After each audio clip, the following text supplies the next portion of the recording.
Hello and welcome.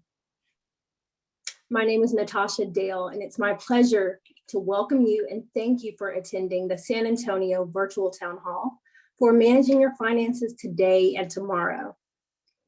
First, we do have a few housekeeping notes. The first one is that we will be recording today's presentation and it will be archived. Second, captioning will be available. Simply refer to the Zoom menu bar and select Show Subtitles. And last, we will have a great Q&A session at the end of the event. So submit your questions at any time using the Q&A tab. If for some reason that's not accessible for you, email your questions to communityevents@omf.com.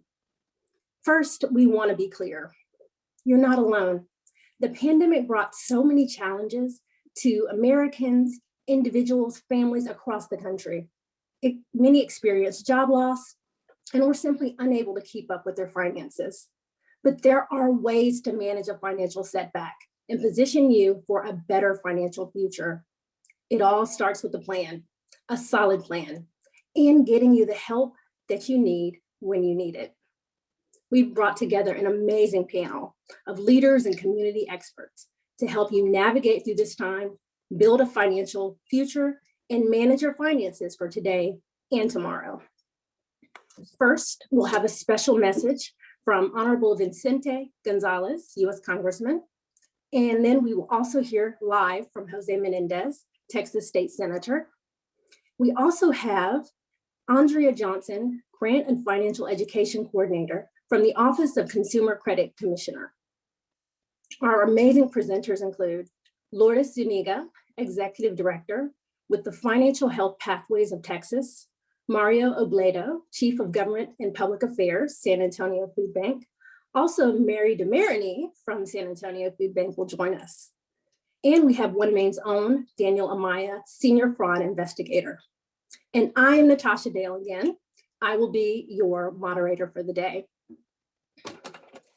As a responsible lender in the state of Texas, OneMain is so committed to helping hardworking Texans achieve a financial future and achieve financial resilience and well-being. We work to enhance access to credit and do what we can to support our communities and improve financial health. We treat your financial health as if it's our own. It's our hope that the materials and resources you hear today will help you secure a financial future. Thanks, San Antonio. So let's get started with a very special message from Congressman Gonzalez. Hi, I'm United States Congressman Vicente González. I want to thank the San Antonio Food Bank for inviting me to speak today. They are a generous organization that provides food and resources across 29 counties in Southwest Texas, serving those most in need.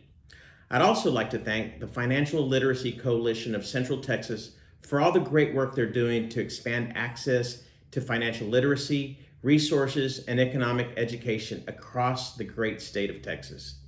And many thanks to OneMain Financial's fraud experts who will be providing tips on how to fight fraud and steer clear of scams. Most of all, I want to thank everyone in attendance today for taking the time of your busy schedules to learn more about financial tools and strategies to protect and improve your financial well-being. You're doing the important work of learning how to protect yourself and your loved ones. You are the first line of defense against scammers. I'm honored to fight for Texans on issues like housing, insurance, and the important issues of financial inclusion as a member of the House Financial Services. Those issues are so critical to people in rural and urban communities in Central and South Texas. It's important we discuss this. I want to urge everyone participating in this event today to do their part and learn more about the resources available in your community to manage and protect your finances moving forward in life. This forum is going to be educational, informative, and important for financial success in the future. Thank you again for attending today's event.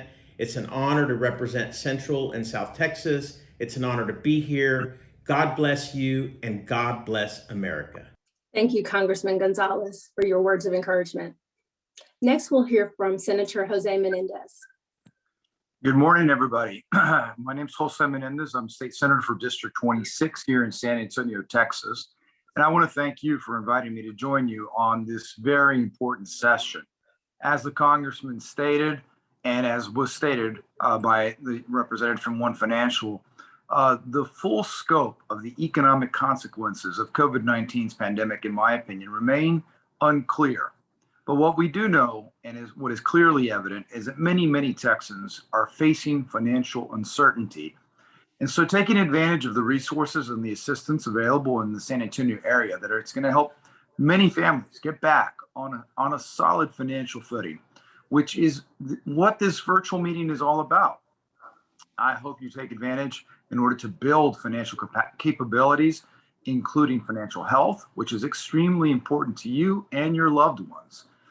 The first step in helping to recover your financial mobility and prosperity is knowing where to look for information and how to manage the resources and the assistance that is here to help everyone during this difficult time. The financial methods that will empower individuals and provide opportunities and resources to those who need them most during these difficult times. The city of San Antonio has always made available to provide services to people who are experiencing financial hardships. But at this time, I really want to thank OneMain Financial, because I know that what benefits individuals and families will ultimately benefit our whole community and our state. Therefore, I urge every participant to listen carefully to the financial educators and the subject matter experts on today's panel.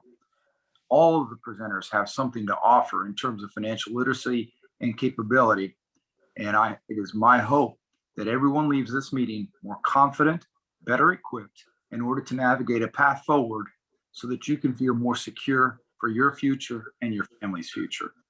Thank you for your time and your attention. Thank you to all the panelists and OneMain Financial for bringing us together, and also for the great work of the San Antonio Food Bank to help so many families. May God continue to bless each and every one of you and your families. Thank you. Thank you, Senator. Next, we'll hear from our first presenter, Lourdes Zuniga with Financial Health Pathways of Texas, formerly the Financial Literacy Coalition of Central Texas. Lourdes? Thank you, and good morning to everyone. Thank you for inviting us. And I really appreciate the invitation to present about this topic that is so dear to our organization. We've been working in Central Texas, and we're happy to be a part of this panel and reach out to the community in San Antonio. So Financial Health Pathways Texas, formerly known as Financial Literacy Coalition of Central Texas, is a nonprofit that we are working tirelessly to reach out to communities, especially communities of color that have no access to fair financial services.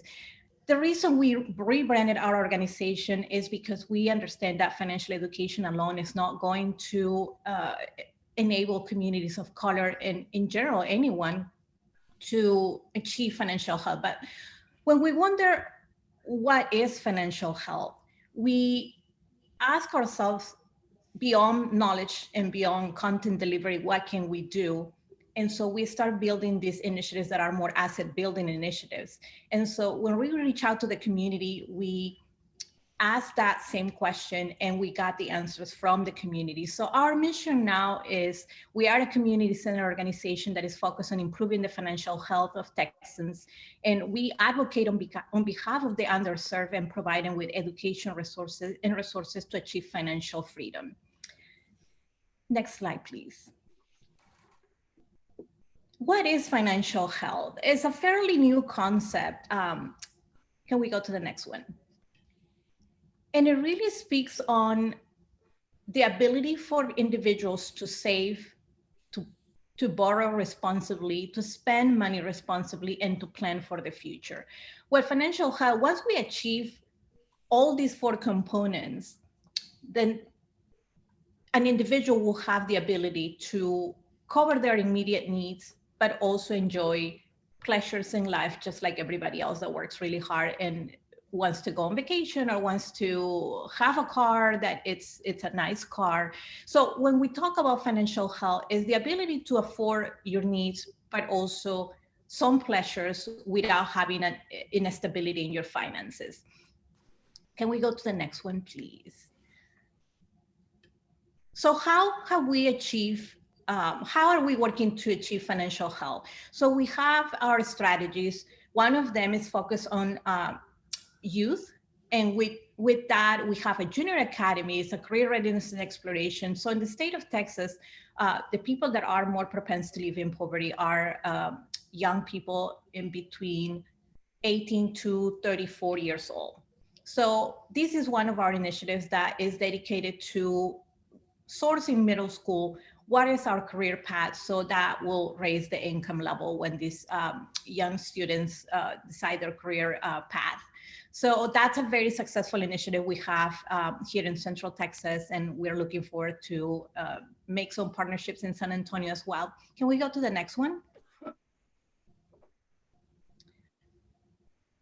The next one is fairly new. We launched this in January this year, and it's actually a response to COVID-19. So it's our asset building initiative in partnership with Experian and the Michael and Susan Dell Foundation and JP Morgan, that are the sponsors of this program.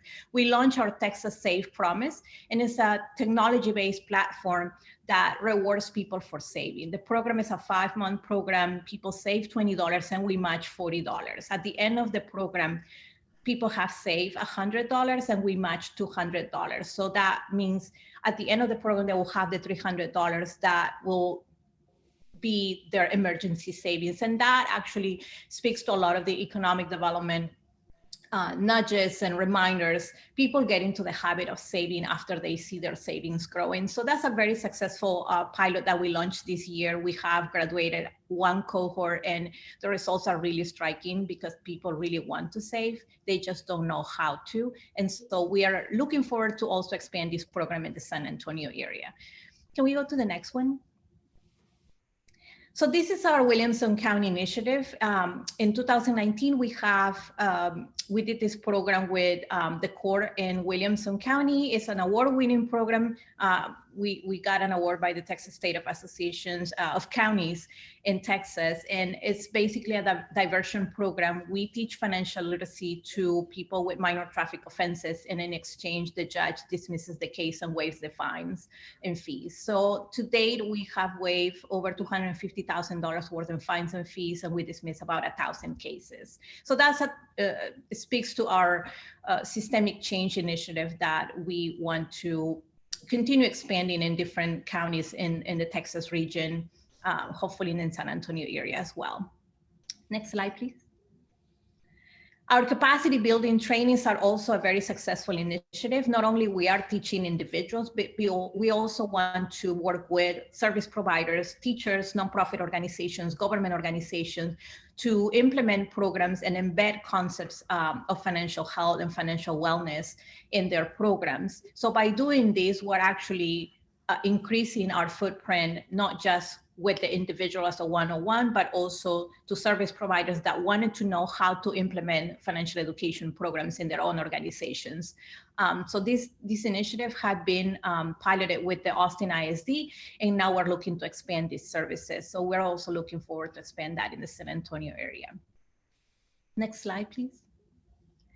This is our successful legislative initiative. We actually were part of the bill that Senator Alvarado wrote to create a financial education class for high school students, and that bill passed in this session. So we are very excited about the implementation of this bill, and definitely looking forward to continue working in more asset limit initiatives, since we still have to work on that asset limit that is pretty much set on the 80s in Texas. So hopefully we can get that in the next session. Next slide, please.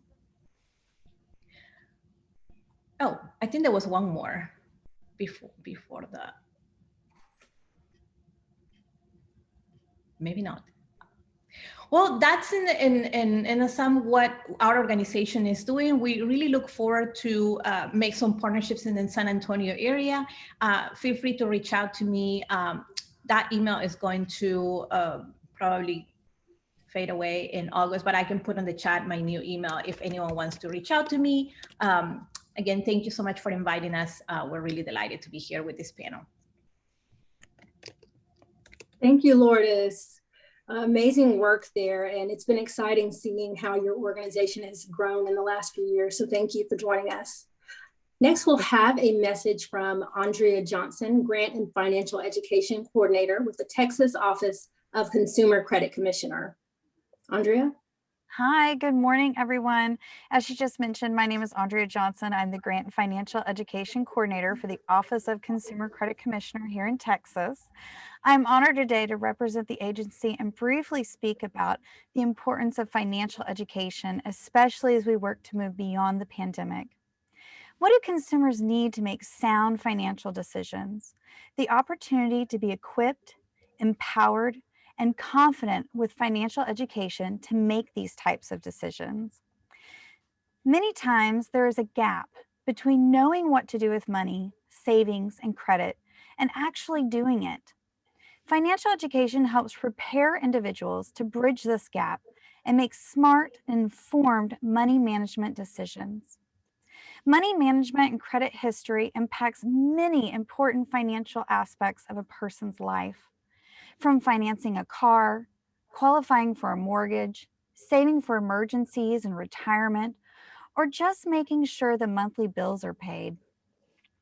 In the past, many individuals may never have the opportunity for structured money management education on any comprehensive level, and as a result, historically have made financial decisions by trial and error. In the US, less than half of the states require students to take a course on personal finance. Often, financial decisions are emotionally driven, with shame often leading the way due to prior decisions, familial influences, or lack of education. Procrastination or inaction is a common outcome. Armed with financial education tools, consumers overcome these influences, leading to positive outcomes. Today, many organizations like the ones during this meeting today, businesses, banks, and schools are offering financial education opportunities to assist with small business owners, consumers, and students in learning how to manage money and use credit wisely. As a state financial regulator, the Office of Consumer Credit Commissioner believes financial education should be available to everyone. The OCCC promotes financial education through its financial education program and the Texas Financial Education Endowment Program. This provides grant opportunities for organizations delivering financial education.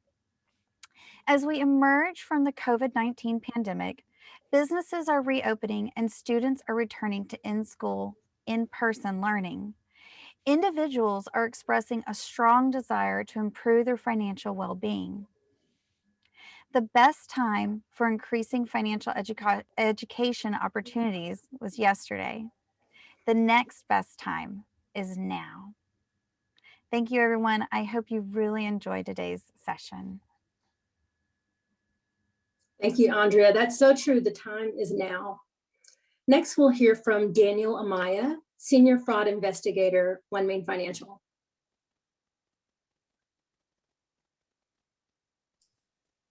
Thank you, Natasha, and good morning, everyone. I am Daniel Amaya, Senior Fraud Investigator with OneMain Financial. Today, we will discuss fraud, scams, COVID-related scams, ways to identify them, and protect yourself. Next slide, please. Identity theft and fraud is on the rise. I'm sorry, previous slide. Can we go back one slide?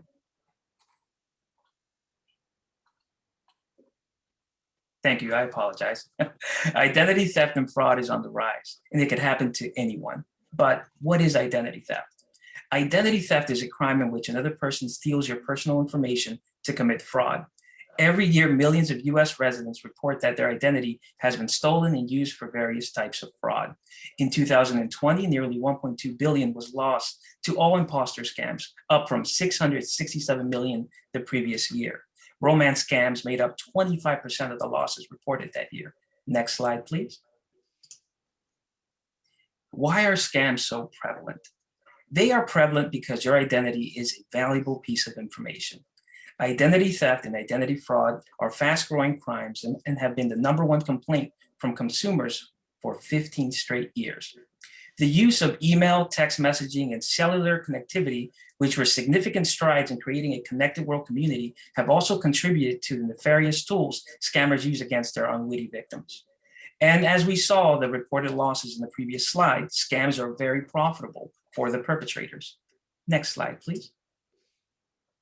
Not only do thieves have creative ways of stealing your personal information, they also commit multiple types of fraud. That's why you should make identity protection a habit. Here are a few things scammers can do leveraging your identity.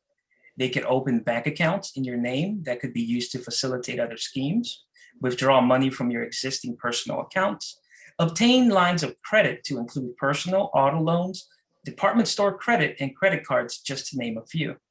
Next slide, please.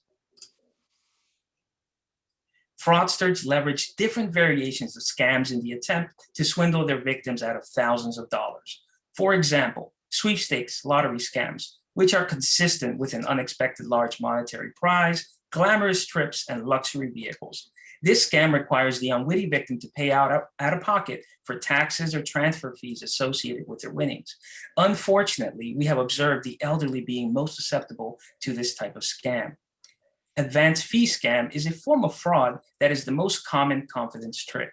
It typically involves promising the victim a significant share of a large sum of money or loan with favorable repayment terms in return for a smaller upfront payment. Romance scams frequently occur on social media or dating websites when the fraudster creates the illusion of having romantic intentions towards a victim, gaining their affection, and then using the goodwill to commit fraud against them. Fraudsters, through this scam, majority of the time are successful in accessing victims' money, bank accounts, credit cards, passports, and email accounts.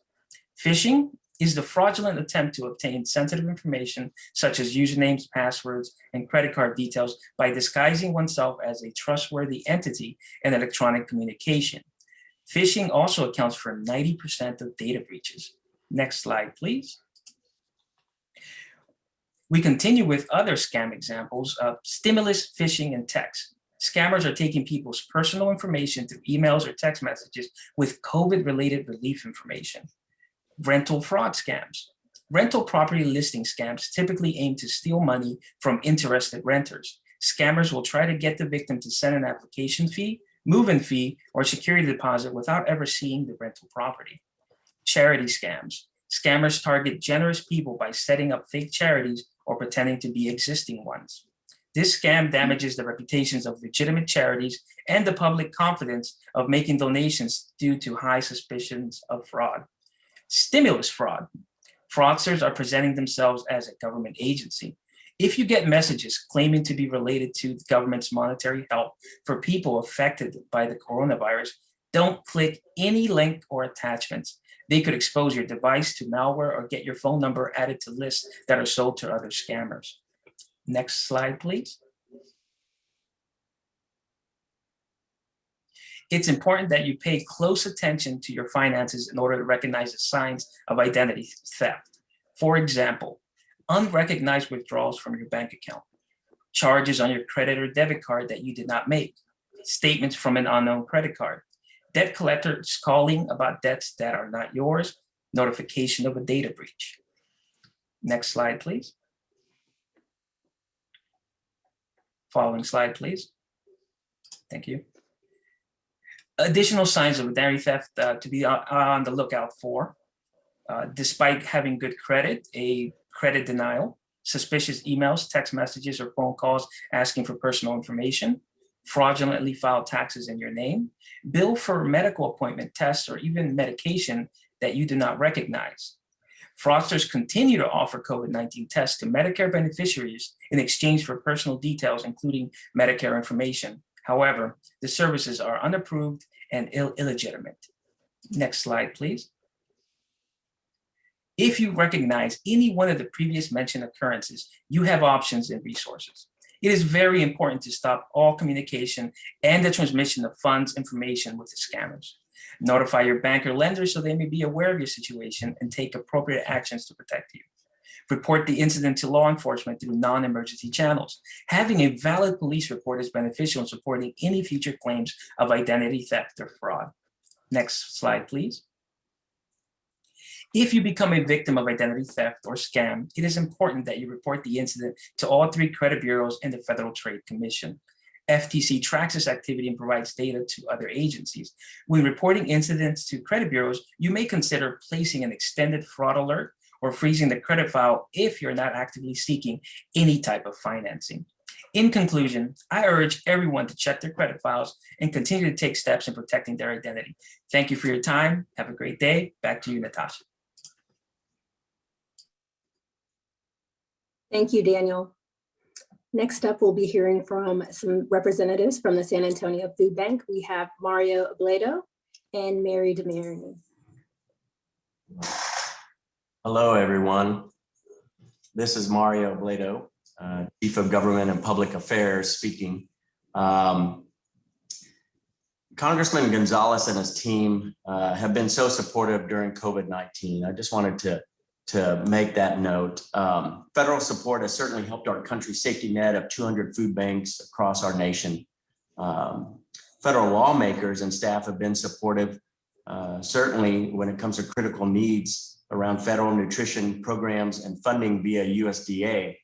I did have an opportunity to tour the Congressman's DC staff and district staff just a couple of months ago here on our campus to show them how we're working and helping in the communities that they serve and that we serve and cover as well in Southwest Texas.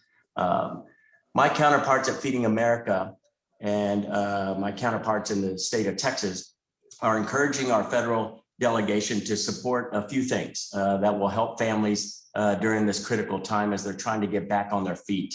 One is to extend and expand summer EBT, currently operating as pandemic EBT, to ensure USDA has the authority needed to continue this important program during summers and for future school closings.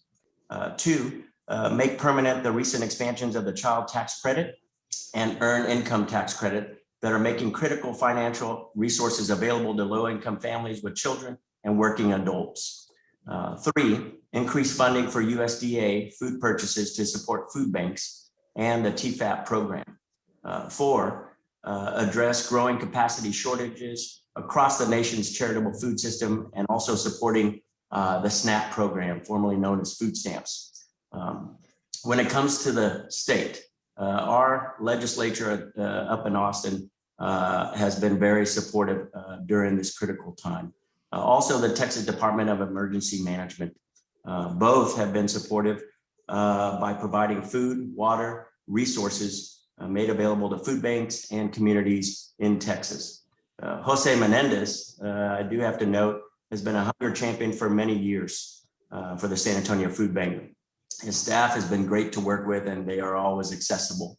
As a former city councilman, former state rep, and now state senator, Jose understands the importance of helping those that struggle to put food on the table, and he's always there for us. Our state association, Feeding Texas, 21 food banks strong in our state, certainly understands how our state lawmakers can make a difference regarding hungry Texans. So thank you for the work that you all do around finances for families and individuals. And with that, Mary from our development department has some great food bank information to share with you today. Thank you. Thank you so much, Mario. We can go to the next slide. And I did want to just thank all of our speakers and presenters, and especially OneMain Financial. We're so honored to be here and be a part of this panel. My name is Mary DeMarigny. I'm the Director of Philanthropy at the San Antonio Food Bank. And I just wanted to give you all a little bit of information about the food bank and our mission and what we do. So we were founded in 1980. We service 29 counties in Southwest Texas. So we're one of the largest food banks in Texas. And prior to COVID, we served 60,000 people a week. And currently we're serving about 90,000 people every single week. Next slide. So kind of our strategy and how we meet our mission and fight hunger is through what we call food for today, food for tomorrow, and food for a lifetime. And I know Mario touched on some of the ways we're looking at food for tomorrow and food for a lifetime. What Food for Today means is how do we get food on the table for people who are food insecure? And that's going to be through about 500 partner agencies we have trickled throughout our 29 counties. So what's critical to us is if someone's hungry, we have a mission in place to get them food when they need it.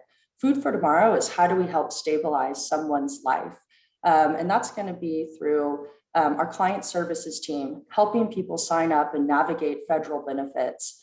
And we also have a nutrition, health, and wellness team. So those team members are going out into the community and giving free educational classes on nutrition. How do you cook a meal? How do you cook with raw vegetables? Our area struggles with a high rate of diabetes and obesity. So what are different tactics of bettering your diet to just better your overall life and experience? And Food for a Lifetime is how do we help break the cycle of needing our services? And we have a few strategies in place. One of those are our farming. We have 2 farms here in San Antonio where we're growing fresh produce. We have a teaching garden at our food bank in San Antonio where we're educating people how to grow food and different ways of growing food. And then our continued education, our workforce development, and some of the other things Mario mentioned. But as a backbone, Food for Today, Tomorrow, and a Lifetime is how we create just a holistic solution of fighting hunger. Next slide.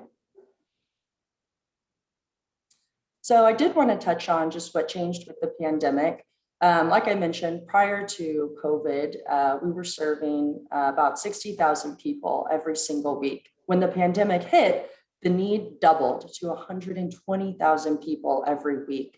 And what also happened when the pandemic hit was those partner agencies, the 500 that we have trickled throughout our 29 counties, many of those closed. So the need doubled, and then our avenue of distributing food was cut. Very small. So we had to come up with a solution to get food on the table to those who were suffering. So that's where our large mobile mega distributions came in. The photo I included there was from Traders Village on April 9th, about a year ago, a little over a year ago, where we served 10,000 people in one day. And this photo just really resonates the great need that happened when COVID hit and the struggle. And as some of our speakers mentioned, the uncertainty that we still face and just what's going to come from the effect of the pandemic. Just touching on volunteers, we rely on about 2,000 every single week, and same with philanthropy. If the need is doubled, we need more donations, and our community has been so incredible in stepping up and serving us. We're incredibly grateful, and I think there's still uncertainty of what's to come. We worry about volunteers fatigue, about donor fatigue, but we continue to push forward and have hope, and just want to spread the word on how to give help and how to get help too. Next slide. So the 3 ways that you can give help is through food, time, money, and voice. So donating food, hosting a food drive, giving the gift of your time. Like I said, we rely on 2,000 volunteers every single week. The food bank relies on volunteers in order to operationally work, and we maintain a 2% overhead. So we're really proud of that, and we're able to maintain that because of the volunteers. Money, of course, we can stretch $1 to equal 7 meals. So finally, voice, spreading awareness on how to give help and how to get help. Next slide, please. Here I've just included our contact information. And again, just want to thank all of you for listening to us today. And thank you so much. Thank you so much, Mario and Mary. Well, I think we are ready for the question and answer portion. We do have a few questions that have been submitted. I'll start with the first one, which is for Lourdes. Lourdes, what can someone do if they cannot afford a financial counselor? That's a great question. You know, our organization does not charge anything for a financial advisor. We work with class settings, but we also work with a one-on-one sessions. So anyone can reach out to our organization, and depending on what kind of counseling and what topic, a lot of people have want to clean their credit before they buy a home, or they want to just be on track and they want somebody to kind of map that out with them and work with them. So depending on what they want, we'll pair them with someone that can talk to them. So we believe that, financial counseling or coaching shouldn't just be for the wealthy that can afford it. So we're doing our part to make sure that, people that can afford that have that as well. That's great. And can you share your website again, your old one, and if you have the site for your new one, please share that as well. Yes, let me just put that on the chat. Perfect. And anyone can, so we're basically transitioning to a new one, and the new one. By August 1st, we'll be doing the new one. So Wonderful. I'm putting this on the chat. Great. Well, we'll look for it to pop up. And then I have another question. This one is for Mary with San Antonio Food Bank. Where can someone go? What can someone do if they need immediate help? Great question. So if you need immediate help, the first place to go is our website, www.safoodbank.org. I'll include it in the chat here. In addition, we have our client services number that you can call Monday through Saturday, and those team members will basically, whatever the need is, they'll help connect you with the partner agency to get food. They'll help look at what other partners we have that maybe we can connect you with, help you sign up for federal benefits, see what you're eligible for. So I'll include both that phone number and our website in the chat here. Great, thank you. And this is a question for Lourdes. You talked a little bit in your presentation about the new bill that was recently passed related to offering financial education in schools. Can you talk a little bit about why it's so important to start that process young, that exposure to financial education? That's a question I get a lot. When we think about higher education, people think of high school. By the time you get, because the misconception is that you have to have money and good grades to get to a college degree or even a 2-year program or a trade. And that is not the case, because for people that are looking at their career and they want to apply, you have to learn about FAFSA, you have to collect documents, you have to have letters of recommendations from your professors, from your teachers, you have to have volunteer activities if you want your application to be strong and to look like, wow, this candidate that definitely has, everything that we're looking for. By the time that you start thinking about that in the last year of high school, oftentimes our clients said, we just thought it was overwhelming, get a job, forget about studying. And so when you think about, if you think about this in middle school, so you're thinking about your skill sets. If you are someone that doesn't really like interacting with people, but you like numbers, hey, accounting might be something that you can probably do that. So you start thinking about that. You start convincing your parents and get the buy-in from your household, or you can actually start working on those extracurricular activities. So by the time that you get to high school, you got all that ready. All you have to do is just fill out those applications. So we think that that's a great age. Middle school is a great age to start tackling, particularly a higher education, but financial education in general. There's never too early to start in financial education, but when we think about career readiness and exploration, we think that middle school is the time to start thinking about that. And you can change your mind about the career, but you already have all the elements. You learn how to budget, and our junior academy is not just about career readiness, but also you learn how to budget, you learn how to, it seems pretty common sense, but it really isn't. When people said, don't spend more than what you make. It seems pretty simple, but it really isn't. The biggest problem we have in the country is student loans and student debt. So the idea of learning how to borrow, and when I said borrow responsibly, it said borrow what you can pay. Don't borrow what you can't. So again, when you start thinking about this at a young age, you start developing that muscle and that habit of, okay, I need to really think about these expenses. And it's not a suffering thing, as most people might think.